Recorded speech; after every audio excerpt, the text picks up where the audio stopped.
Hello, this is Jeff Badger, the Grinding Doc, and this is a video on choosing a respectable Q prime value. And this concept applies for all grinding. Okay, but in this particular case, I'm going to apply it to tungsten carbide grinding with a diamond wheel, or more specifically, tungsten carbide grinding with the diamond wheel for flute grinding for round tools from solid. You got a Walter, Roll-O-Matic, Inca, whatever you might have. And you're grinding with maybe a hybrid wheel or a resin.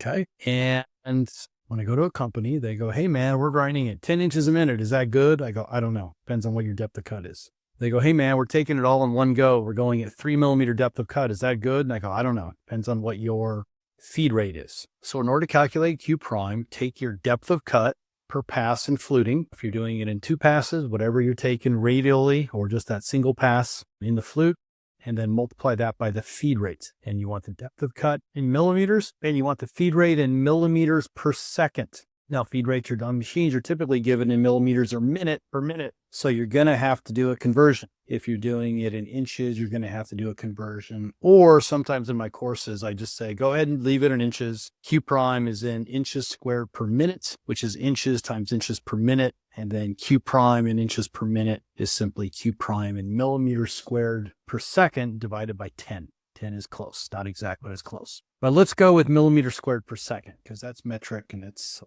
bit easier. Take your depth of cut in millimeters, multiply by your feed rate in millimeters per minute and divide by 60, and you'll get a number. And what I tell my customers is if you want a respectable number for in reasonable sized parts, maybe 1/4 inch up to 1 inch, aim for a Q prime of 5. That's a good, respectable Q prime. If I go to a company, they're a 4, that's fine. If they're a 6, that's fine. But if they're a 1, no, we can do better. And if they're 10, I tell them, hey, slow down there, cowboy. I mean, there's just no benefit to going that fast. Okay.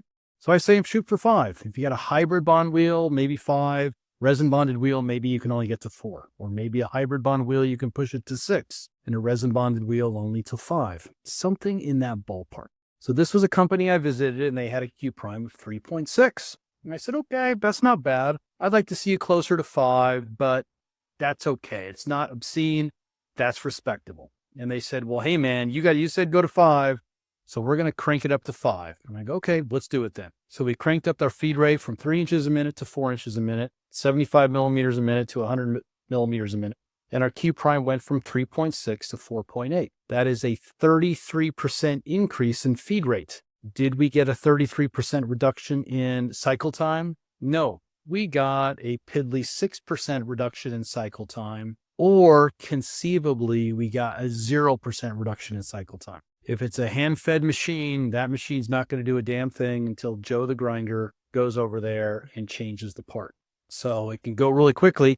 We could have a Q prime of 100, but if Joe's not going to change that part until he's damn well ready to change the part, cranking up the feed rates are not going to help you. Now, if you have an auto loader or a robot or something, then that robot will probably, even then, not always if the robot is feeding many machines, but the robot will probably load the part more quickly and you'll save a little bit of cycle time. This is an output from the grindometer showing the whole cycle for a 5 fluted end mill. And you can see power's higher in the blue because we're removing material more quickly. The cycle time is indeed shorter, 760 seconds to 715, at least for the grinding, or maybe it's not shorter at all if we're not actually changing our part to keep up with that shorter cycle time. But the law of diminishing returns says as you keep cranking up your feed rates, you're not going to get a huge decrease in your cycle time. So here we started off at a Q prime of 3.6. We went to 4.8.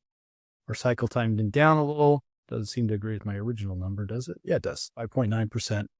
Then it goes down to 3.8, a little bit more, and a little bit more. And wow, if I crank it up to a pretty respectable Q prime of 8 point something, my cycle time came down a few percentage points, but not fabulously. So just go with a reasonable cycle time. Don't think you got to grind faster. Don't think that your manhood is tied into having a Q prime and grinding faster. You can still be a macho guy and still grind at a good, respectable Q prime and do fine. And a good, respectable Q prime for grinding of carbides and tungsten carbide end mills with a diamond wheel is 5 millimeters squared per second. Go with that. If you want to go faster, you can, but you're probably not going to see much of a benefit in terms of cycle time. Now, if you find yourself at 1 or 2, yeah, you need to speed things up.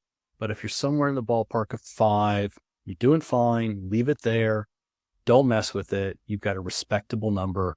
You've got bigger fish to fry, bigger things to improve than just trying to do what Rex, the production supervisor, says is grind faster, grind faster, grind faster, Joe. Joe should just pick a Q prime of 5 and go with it. Jeff Badger, the grinding doc. This is the stuff I teach in my grinding classes. This is the stuff that's given in the Book of Grinding.